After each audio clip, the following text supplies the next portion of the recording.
Bein Sports ekranlarına hoş geldiniz. Devre arası kamp programı çerçevesinde Beşiktaş hazırlıklarını Antalya Belek'te sürdürüyor ve kamp süresi boyunca Bein Sports'ta özel yayınlarımızla sizlerle birlikteyiz. Bu akşamki konuğumuz Thiago Jalo. Öncelikle Jalo, çok teşekkür ederiz röportaj isteğimizi kırmadığın için hem sana hem Beşiktaş kulübüne.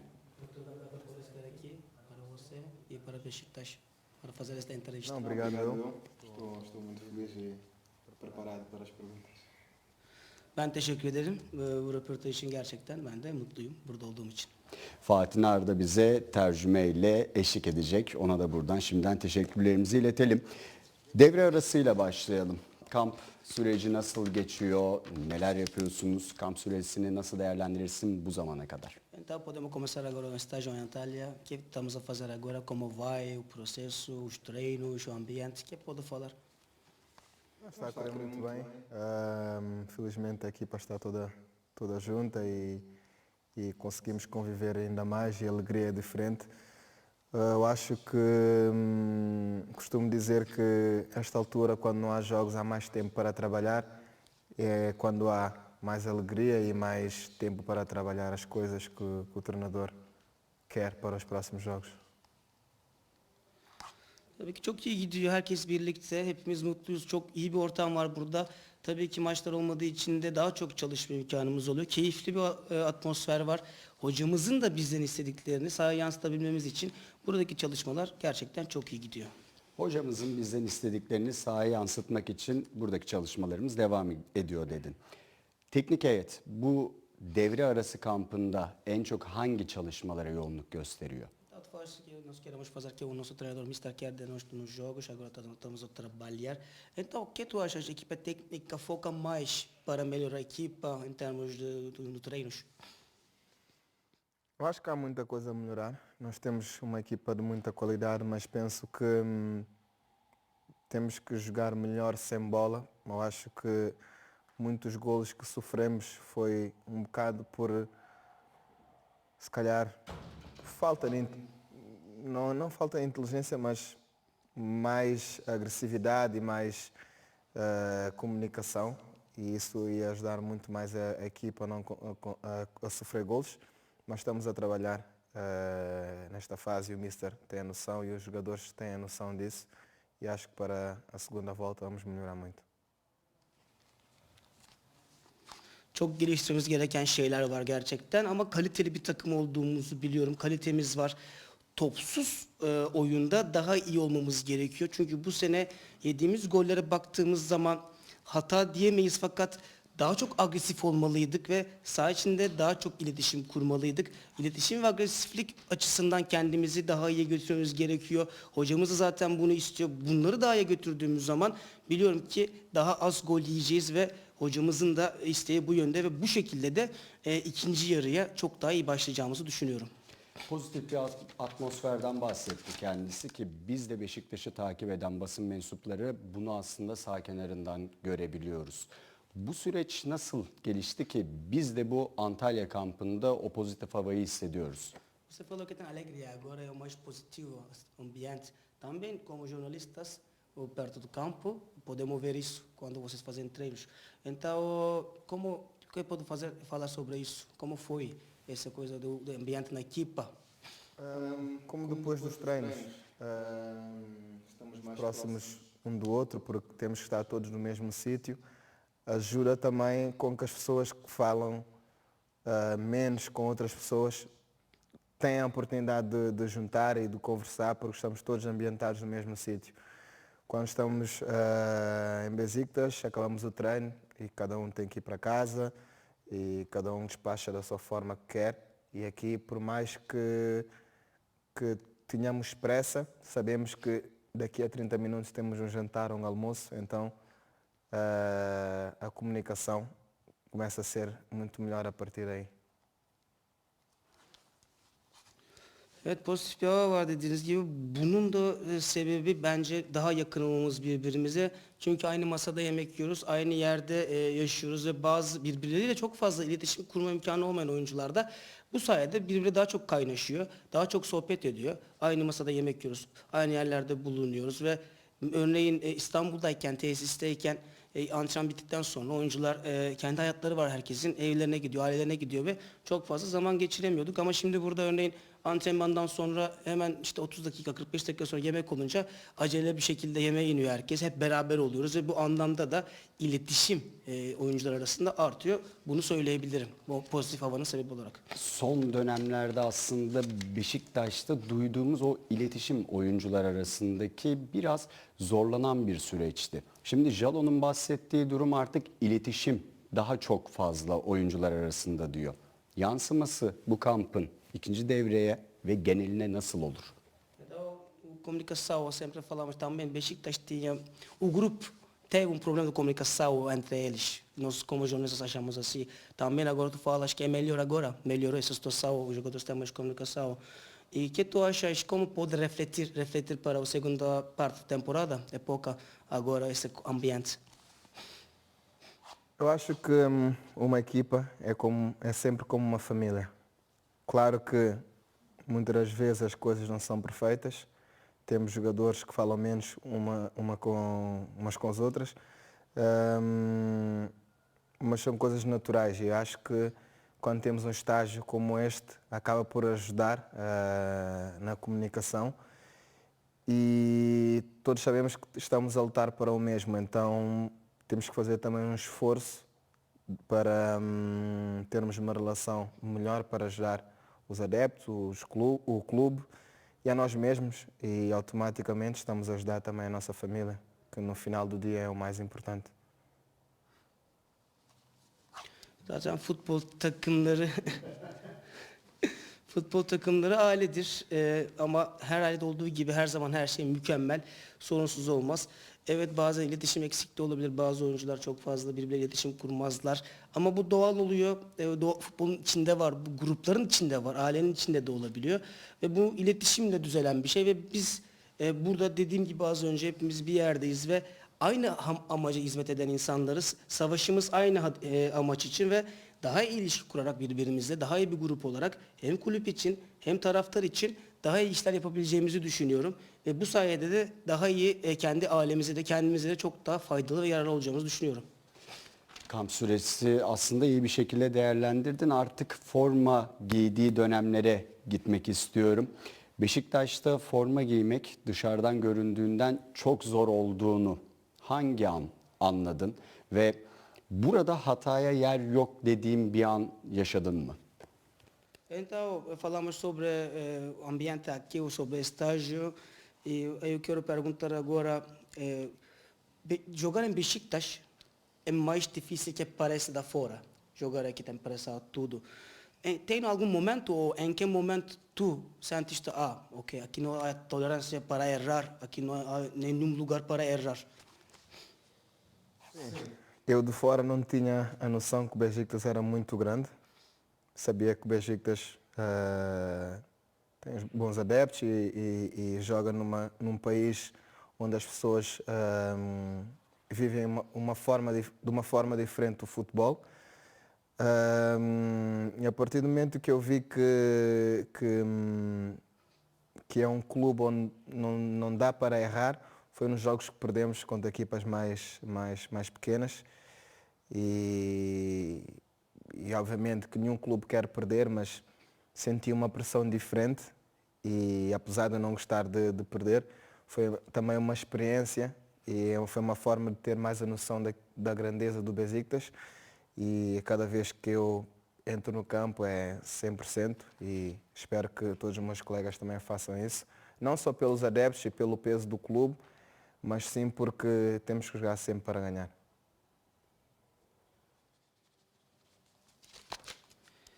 Tabii ki Beşiktaş'ın büyük bir takım olduğunu, taraftarının çok tutkulu olduğunu, büyük bir taraftar grubunun olduğunu ve Türk insanının, Türk kültürünün futbol bakış açısının da daha tutkulu, farklı olduğunu biliyordum. Ama dediğiniz sorunun daha net cevabı olarak bizden daha güçsüz, küçük takımlara karşı kaybettiğimiz zaman ben evet burada hataya tolerans yer yok noktasını anladım. Çünkü daha farklı bir baskı hissettim üzerimizde bu anlamda ve sonrasında ve her zaman yaptığım gibi daha bilinçli bir şekilde hep %100'ümü vermek için savaştım. Sadece ben de takım arkadaşlarımın da böyle olmasını her zaman istiyorum. Ve sadece taraftar için, sadece kulüp için değil, aslında bizim temel mantığımız, kendi düşüncemiz hep sahaya Beşiktaş olarak kazanmak için çıkmak olmalı. İlk devreyi değerlendirdiğinde hem kendi adına öz eleştiri yaptığında hem takım adına ciddi bir şekilde eleştirirsen Beşiktaş ilk devrede neleri yapamadı, ikinci devrede neleri değiştirmesi gerekiyor? Então, você pode criticar a equipa, tu mesmo também, tu próprio, equipa própria. E tu pode criticar coletivamente, individualmente e que temos que mudar para ser melhor por segunda parte da temporada. Que é onde erramos, então. Eu acho que fizemos muitos erros individuais e eu também fiz algumas e são coisas que fazem parte do futebol, mas para a segunda parte do campeonato, se queremos fazer coisas melhores, cada um tem que ter a noção das coisas que tem a melhorar, mas uma das coisas que eu acho que a equipa tem mesmo de melhorar é a jogar sem bola, que é onde sinto que a equipa peca um pouco, porque com a bola temos feito coisas bonitas, mas claro que há sempre a melhorar, quer com bola e sem bola. Ya, şunu söyleyebilirim dürüstçe, evet bireysel hatalar yaptık. Ben dahil, takım arkadaşlarım dahil hepimiz bireysel hatalar yaptık. Bu yüzden de cezalandırıldığımız maçlar oldu. Futbolun içinde var bunlar. Futbolda bunlar olabilir ve biz ikinci yarıda daha iyi olmak istiyoruz. Daha iyi olmak için çalışıyoruz ve hepimiz de tüm takım olarak daha iyi gitmek istiyoruz. Az önce de söylediğim gibi topsuz oyunda kendimizi daha çok geliştirmemiz gerekiyor. Çünkü toplu oyunda bir şekilde bir şeyler yapabiliyoruz. Kalitemiz var. Fakat topsuz oyunda kendimizi daha geliştirmemiz gerektiğini düşünüyorum. Yani bunu da şu şekilde hem toplu hem topsuz oyunda da iyi gitmemiz gerekiyor. Bu sezon Beşiktaş'ın eleştirildiği en önemli konu öne geçtiği karşılaşmalarda kaybettiği puanlar. Thiago için bu durum kırılma mı saha içerisinde yoksa konsantrasyon eksikliği mi oluyor maçın belli bölümlerinde? Çünkü orada kaybedilen puanlar belki şu anda eklenmiş olsa, kaybedilmese zirve yarışında olan bir Beşiktaş'tan bahsedebilirdik. Então todo mundo criticou Beşiktaş por causa dos pontos que perdemos, os jogos que marcamos o primeiro gol, o segundo gol. Então, por que tu achas acontece isso? Por causa da concentração ou algum momento decisivo no jogo? Então, quando olhamos para os pontos que perdemos depois de marcar o primeiro gol e podíamos estar no top do campeonato. O que você acha sobre isso? Eu acho que a crítica é justa. Penso que espero que a equipa tenha noção disso e eu tenho noção que tenho que ajudar a equipa ainda mais, apesar de eu estar feliz com os jogos que eu tenho feito. Sei que posso melhorar e ajudar a equipa em mais momentos. O que fez com que a equipa tenha perdido muitos pontos foi alguns momentos de concentração e é uma das coisas mais importantes que há no futebol, porque se formos a ver, por exemplo, o jogo que fizemos contra o Fenerbahçe no último jogo, dá para ver que a equipa tem uma boa conexão, sabe o que está a fazer, mas em alguns jogos que perdemos pontos, dá para ver que a equipa também sente dificuldade quando as coisas no início não correm correm menos bem. E temos que saber controlar as nossas emoções e saber jogar às vezes com o resultado. Bence haklı bir eleştiri, adil bir eleştiri çünkü evet bazı kritik durumlarda maçın içerisinde sıkıntı yaşadığımız durumlarda hepimizin daha çok takıma katkı sağlaması gerekiyor, düşmememiz gerekiyor, daha çok yardımcı olmamız gerekiyor. Evet buradaki bu kaybedilen puanlarla ilgili eleştiri açısından sebep olarak konsantrasyonu söyleyebilirim. Konsantrasyon evet futbolda gerçekten çok önemli bir nokta. Örneğin Fenerbahçe maçı, son maç kupadaki çok iyi bağlantı kurduk aramızda. Çok iyi mücadele ettik. O maçta bunu görebiliyoruz. Ama bazı maçlarda da iyi olmadığımız zaman oyunun kontrolünü kaybettiğimiz oldu. Buna karşı daha iyi mücadele etmeliyiz. Bazen işler maçın başında da kötü başlayabilir, sonrasında kötüleşebilir ama biz her zaman maç boyunca sonuca doğru, sonuç odaklı oynamayı da öğrenmeliyiz. Göreve geldikten sonra zamanı ihtiyacı olduğunu her röportajında söylüyor aslında ama devre arası öncesindeki son haftalara baktığımızda namağlup şekilde ilerleyen bir Beşiktaş var ve devre arası öncesinde de bir derbi galibiyeti ki Thiago'da Fenerbahçe mücadelesine değindi. Hem o namağlup serisi hem de Fenerbahçe derbisindeki alınan galibiyet takımı nasıl tetikledi, havasını nasıl değiştirdi? Então, nosso treinador, Mr. Sergen Yalçın, ele disse que a equipa precisava de tempo. Muitas vezes ele falou isso.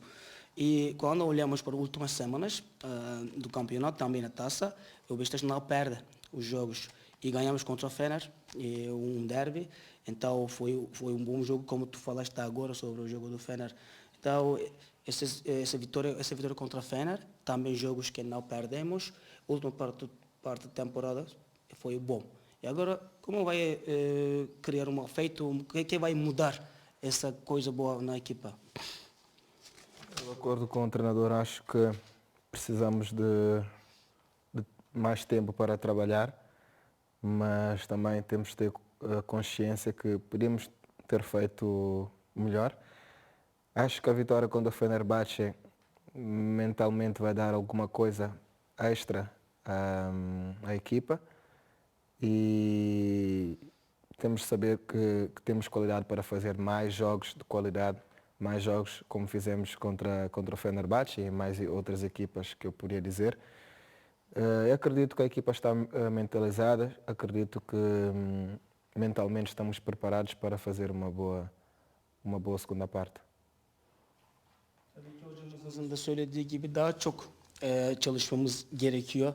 Daha iyi olmak için ve Fenerbahçe maçından bahsettik. Evet, Fenerbahçe maçındaki mentalitemiz çok iyiydi. Mental olarak çok iyiydik. Ekstra bir mental olarak doğru bir duruş gösterdik. Kalitemiz var. Biz bu kalitemizi her maça yansıtmalıyız. Aynı şekilde Fenerbahçe maçı gibi birçok maç oynamalıyız. Ve ben inanıyorum ki bu takım ikinci yarıya özellikle mental açıdan çok daha iyi girecek. Performansını değerlendirirken maç sonrasında acımasızca kendisini eleştirdiği yönler neler oluyor? Então, quando tu achas sobre o jogo depois de jogar individual de campeonato, tu criticas muito, tu próprio, estás muito forte, duro contra tu próprio depois do jogo. Sim. Eu sempre fui assim. Depois da lesão que eu tive em 2023, tive cruzado e fiquei mais ou menos 10 meses, 11 meses sem jogar futebol. E isso fez com que eu tivesse perdido muito tempo, muita competição e muitas coisas que não vale a pena dizer agora. Depois dessa lesão, ganhei ainda uma experiência diferente e levo o futebol da forma que levo, que é muito, muito sério. Sempre levei, mas agora ainda mais porque sei que estou atrás do tempo perdido. E estou sempre à procura de melhorar. E mesmo os meus colegas dizem que eu sou um rapaz um pouco diferente e acredito que sim, mas é sempre com o objetivo de melhorar e eu sei que ainda posso fazer muitas coisas boas e espero que possa mostrar muito em breve. Evet, ben hep böyleydim kendimi, çok eleştiririm ama burada şunu söylemek istiyorum. 2023'te ağır bir sakatlık yaşadım, 10 ay civarı uzak kaldım, çapraz sakatlığı yaşamıştım, çapraz bağ kopması ve bu yüzden de bu 10 ay uzak kaldığım süreçte futboldan çok şey kaybettim. Onları şu an tabii konuşmaya gerek yok ama o sakatlık bana daha farklı bir tecrübe kazandırdı. Daha farklı bir bakış açısı kazandırdı futbola. Çünkü futbolu evet ciddiye alıyordum fakat futbolu daha ciddiye almaya başladığım sürecin başlangıcı oldu diyebilirim. kaybettiğim zamanları telafi etmek gibi düşünebiliriz. Ben hep daha iyi olmaya çalışan bir oyuncuyum. Daha iyisini isteyen bir oyuncuyum. Evet, takım arkadaşlarım da benle bazen bana söylüyorlar. Sen çok farklı bir karaktersin, ilginç bir karaktersin diyorlar. Evet, buna katılıyorum. Ben ilginç, farklı bir karakterim ama benim yapmak istediğim şey, her zaman amacım hep daha iyi olmak ve daha iyi şeyler başarmak. Takım arkadaşları nasıl bir karakter olduğunu sordu. Böyle bir sorum yoktu ama Thiago'nun söylemesinden yola çıkıyorum. Neler söylüyorlar? Então, você falou que os teus companheiros falam que tu és uma pessoa diferente. Então, eu ia perguntar isso, mas tu falaste. O que eles falam sobre você? O que tu pode falar, explicar que é diferente que eles falam? Não, porque talvez eu exagere muito, porque eu quero muito ser o melhor Tiago que eu era em 2023 antes da lesão. Muitas vezes as pessoas dizem, quero ver o Tiago do Lille de 2023 antes da lesão. Eu costumo dizer que esse Tiago já não existe, está morto. Agora estou a trabalhar para ser melhor e eu sinto que neste momento preciso de tempo, apesar de eu estar feliz com os jogos que eu tenho feito, acredito que posso fazer muito mais.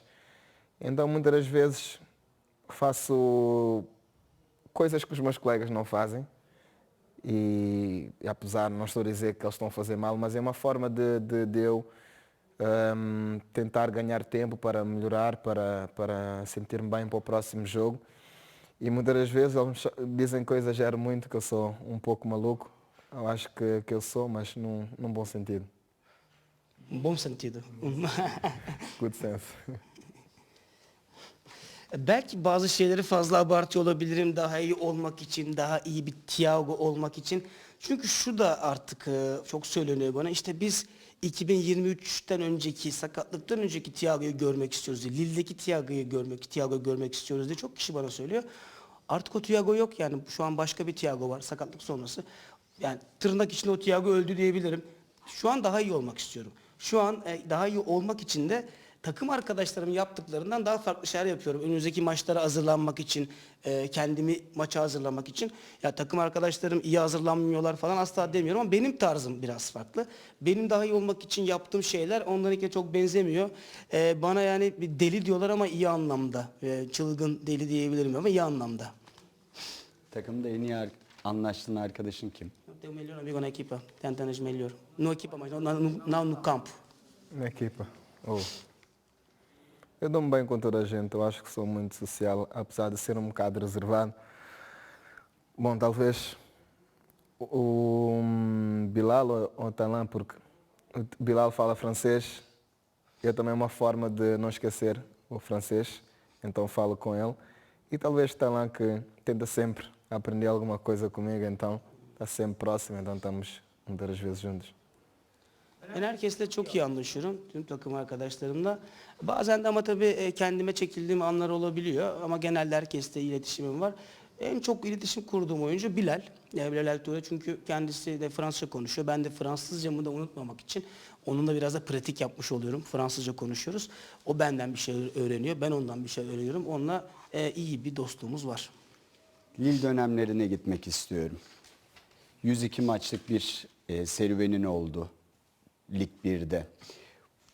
Türkiye Ligi'ne geldiğinde Süper Lig'le Lig 1'i kıyasladığında hem oyun temposu hem fiziksel seviye, taktik disiplin açısından ne gibi benzerlikler gördün ve ciddi anlamda nasıl farklılıklar seni karşıladı? Então, jogaste no Ligue 1 com o Lille 102 jogos total. E quando tu queres comparar França e Turquia, campeonato turco e campeonato francês, taticamente, em termos de disciplina do jogo de ritmo do jogo, qual coisas, semelhanças e diferenças? Como você pode comparar os dois campeonatos? A Liga Turca, com todo respeito, não é uma liga que tenha muita organização. Então acaba por ser um bocadinho difícil, demorares muito tempo para pensar, tens que pensar muito rápido. Claro que em alguns jogos, quando equipas mais pequenas, tens mais tempo para pensar. Em França, as equipas são mais organizadas, mas tens mais tempo para pensar. Então torna, dependendo depois do estilo do treinador, torna o futebol um bocado mais fácil.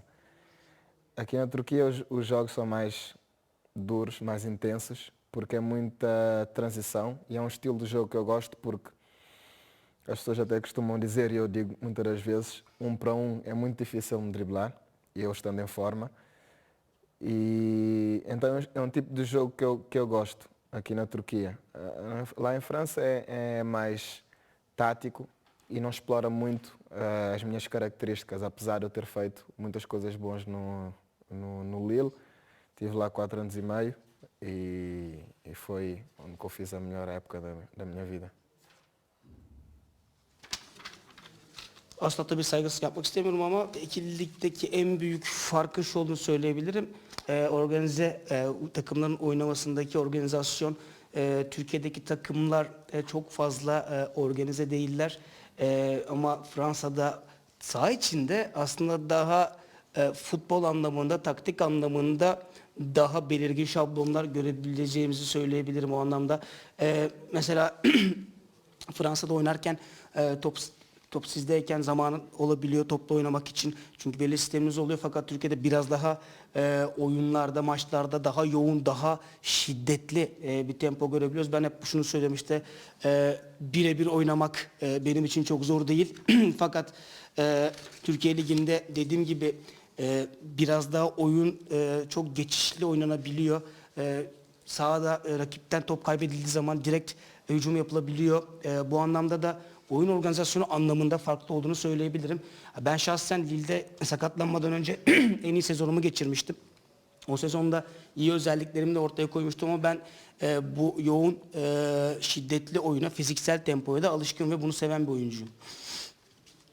Alanyaspor karşılaşması hem senin de ilk karşılaşman hem de Sergen Hoca'nın tekrardan Beşiktaş'ta göreve başladığı ilk mücadele oldu.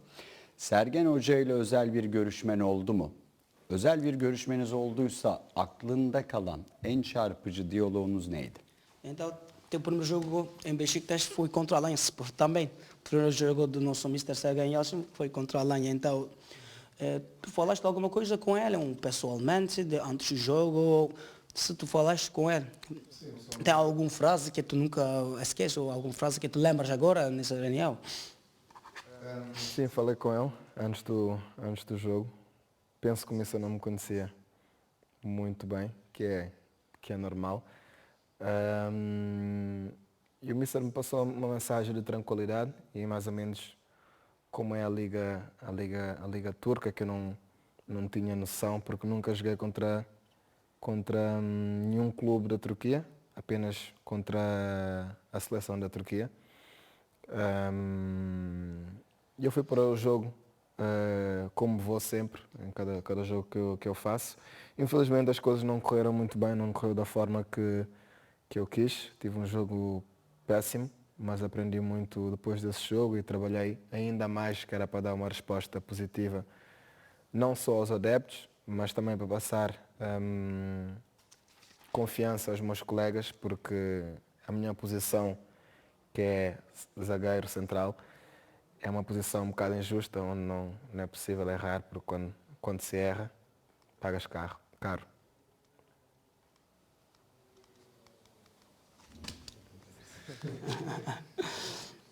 Maçtan önce kendisiyle konuştuk. Evet, çok iyi bir konuşma oldu. Bana doğru güzel şeyler söyledi. Sakin olmamı söylemişti. Ben de Türkiye'den bir takıma karşı hiç oynamamıştım. Bir Türk kulübüne karşı kariyerim boyunca ilk maçım olacaktı. Bir Türk takımına karşı. Evet, milli takımda Türkiye milli takımına karşı oynamıştım. Türk milli takımına karşı oynamıştım. Bu anlamda da aslında bu maça da her maç gibi hazırlanmıştım. Alanyaspor maçına.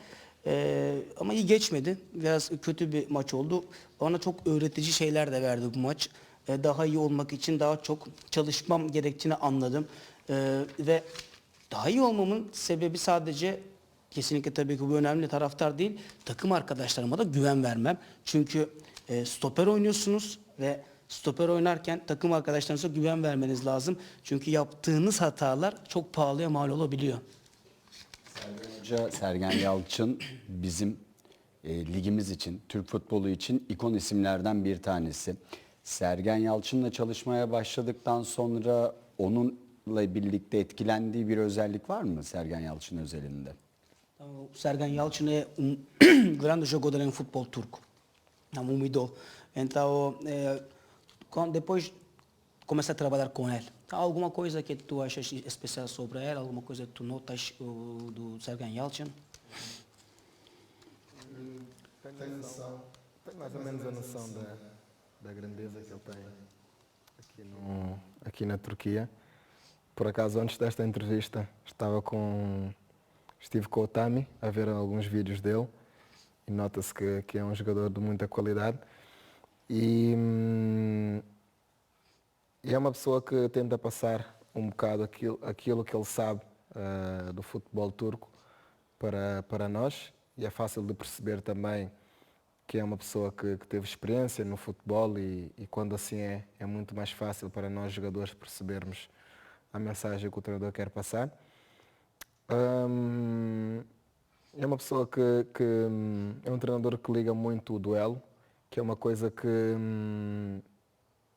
fui perdendo depois da lesão e estou a tentar agora melhorar e ser mais agressivo, porque a minha posição é uma posição, como eu disse anteriormente, injusta, e muitas das vezes temos que ser agressivo para ajudar o nosso colega que falhou um passo ou que perdeu a bola. Então, nesse aspecto, estou a aprender muito com ele e tendo a importância da posição que eu jogo.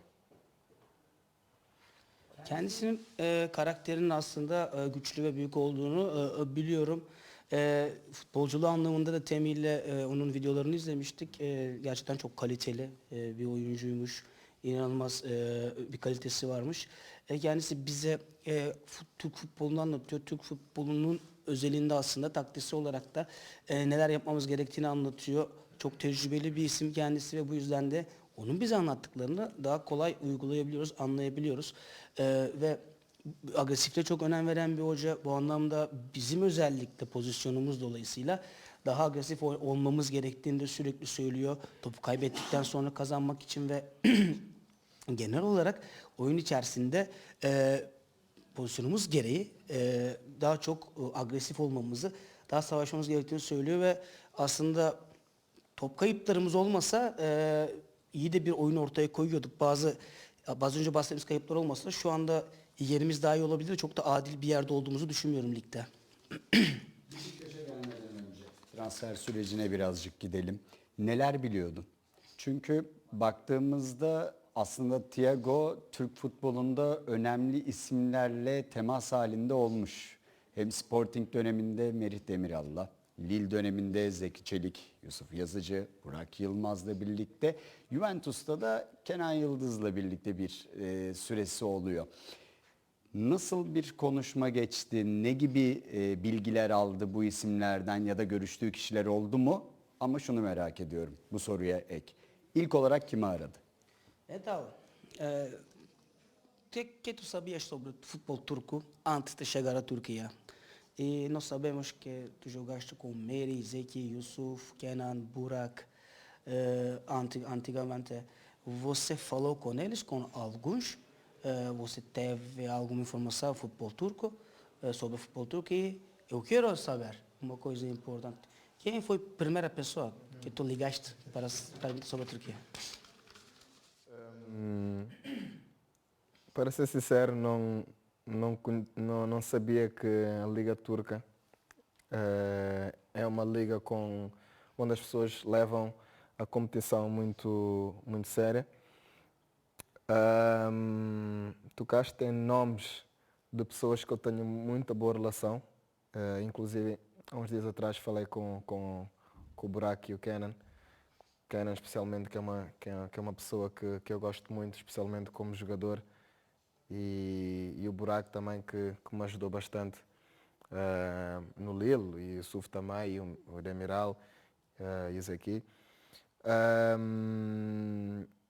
Antes de ir para aqui falei com o Burak, porque sei também que ele é um jogador que fez boas coisas aqui no Besiktas e também jogou no Fenerbahçe e e no Gala também, que é em Istambul. E falou muito bem da cidade, falou muito bem da cidade. E um jogador com a experiência dele, sabe daquilo que fala. E olhando para a realidade que eu tinha há uns meses atrás, a Besiktas foi a melhor opção e estou muito feliz e quero continuar a ser feliz e vou dar tudo para ajudar os adeptos e o clube a ganhar títulos.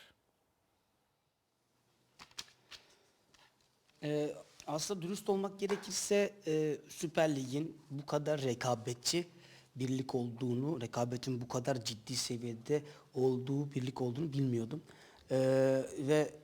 Bu anlamda da iyi bir lig rekabet anlamında. Bu bahsettiğiniz oyuncularla çok iyi iletişimim var. Hepsi Kenan, Juventus'tan çok iyi. Sadece iyi bir futbolcu değil, iyi de bir karakter Kenan. Onu çok seviyorum. Dediğiniz gibi hepsi Yusuf, Zeki, Merih hepsiyle iletişimim var.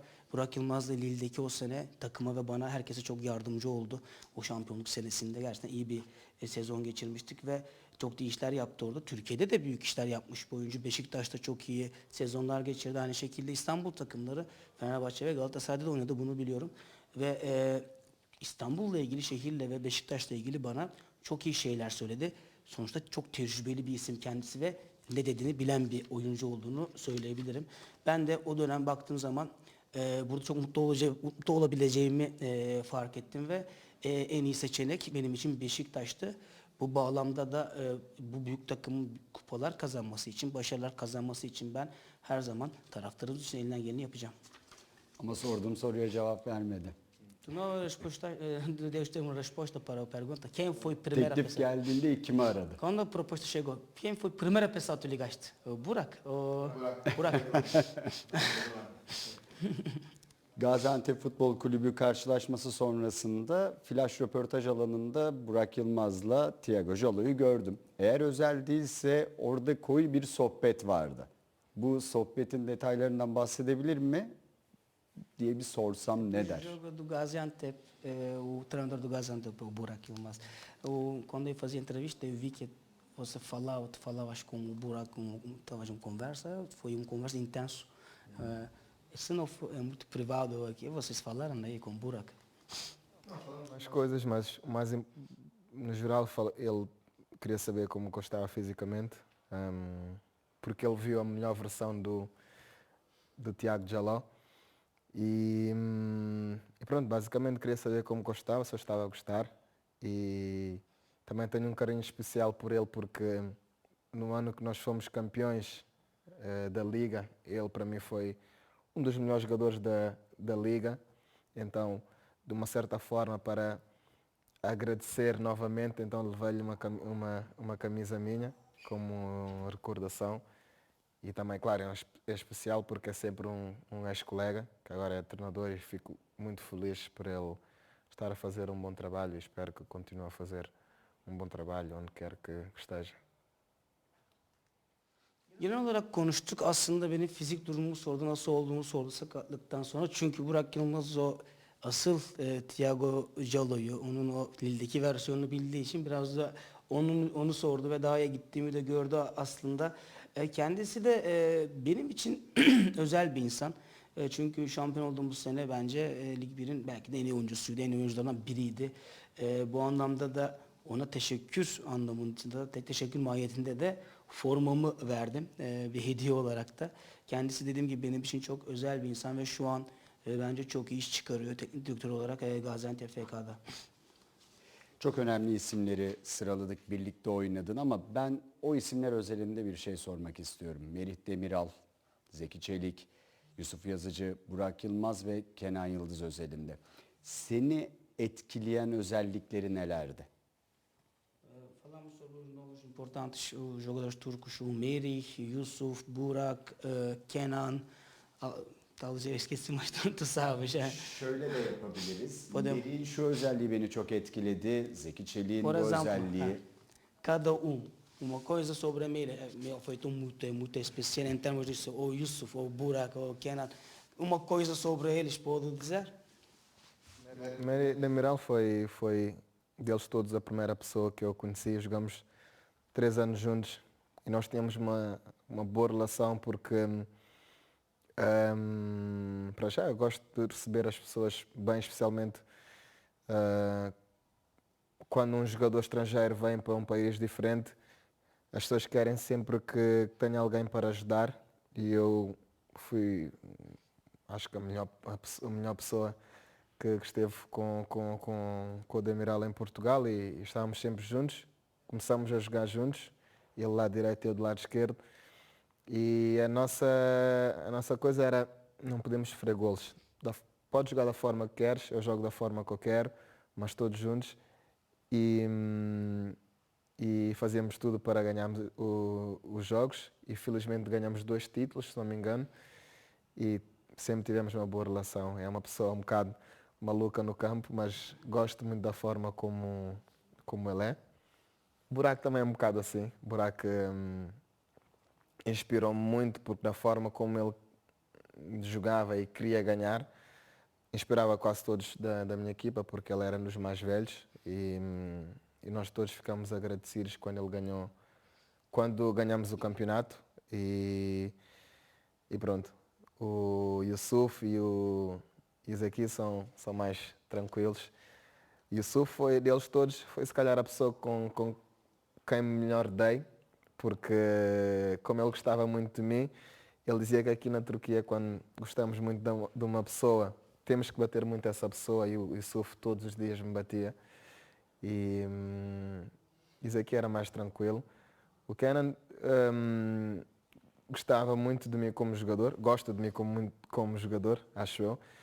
E ele sempre me moralizava quando ia para os treinos, porque quando eu cheguei às Juventus não tinha ritmo, não tinha jogos, tinha estado mais ou menos 13, quase um ano sem jogar futebol e ele disse, era uma pessoa muito querida para mim, e inclusive uma vez disse-me, e fiquei muito feliz, disse-me, olha, para mim és o defesa mais difícil que eu já apanhei assim nos últimos tempos, e para mim ficou marcado.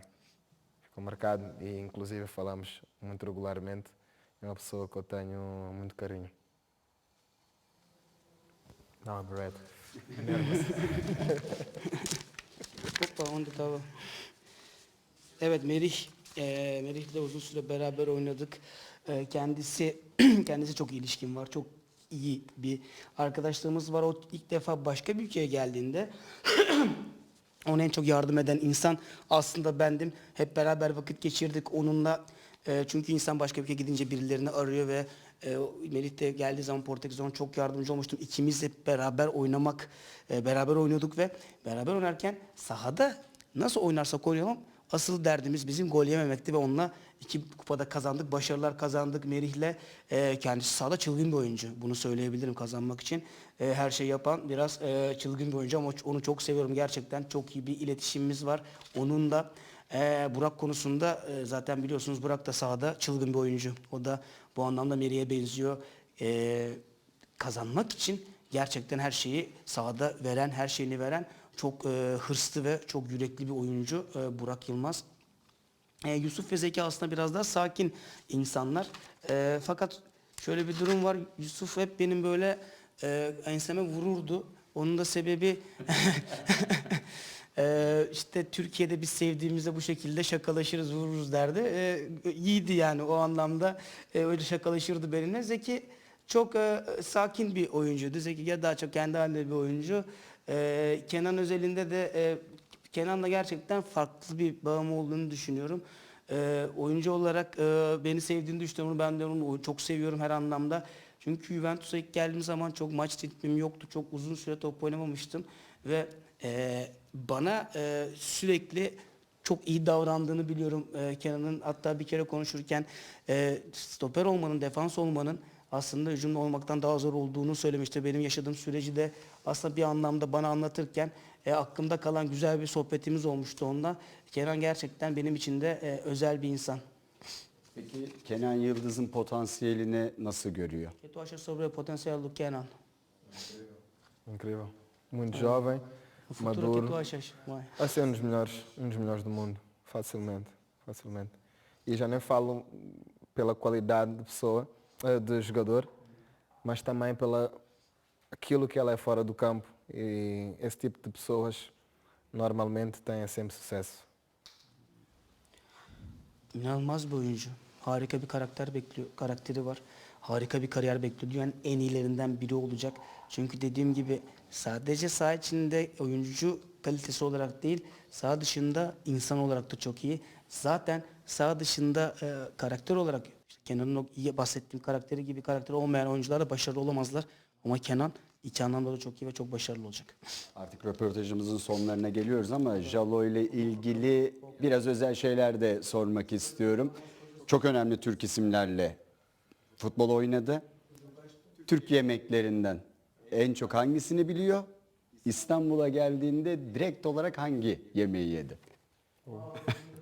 Tu gostas mais favorita, comida favorita e qual foi a primeira comida que tu comeste aqui na Turquia, em Istambul?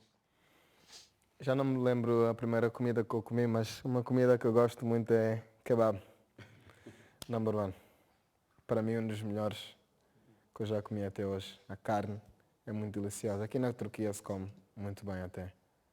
Muito bom. İlk yediğim yemeği hatırlamıyorum İstanbul'a geldiğimde fakat en favori, en sevdiğim yemek kebap. Gerçekten Türkiye'de et çok güzel, çok lezzetli. Bir numara kebap. Son olarak Diego'ya Beşiktaş'ta başarılı olmam gerekiyor çünkü sonunu Thiago doldursun. Última pergunta, frase. Tu tens que completar o frase. Ok. Então, eu tenho que ter sucesso em Beşiktaş porque Porque tendo sucesso aqui no Besiktas, significa que eu estou a fazer as coisas bem. Ter sucesso aqui no Besiktas tem que ser porque muitas pessoas confiaram em mim.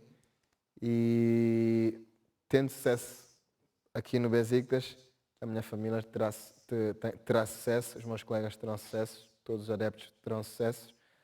E para mim é uma coisa muito importante.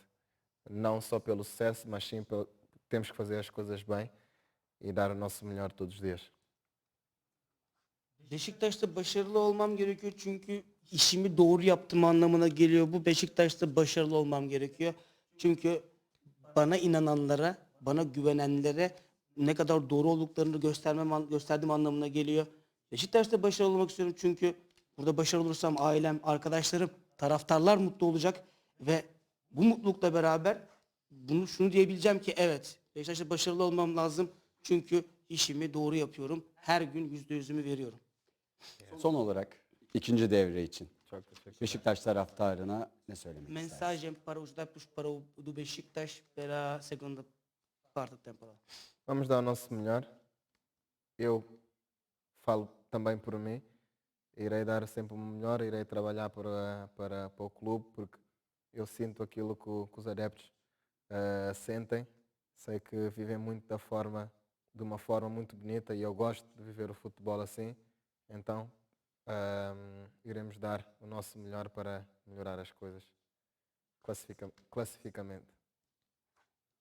Ben onlara şunu söylemek istiyorum. Ben elimden gelen en iyisini yapacağım Beşiktaş için. Hem bireysel anlamda hem takımda kolektif anlamda her şeyin en iyisini, %100'ümü vereceğimi, bunun için çalışacağımı sözünü veriyorum.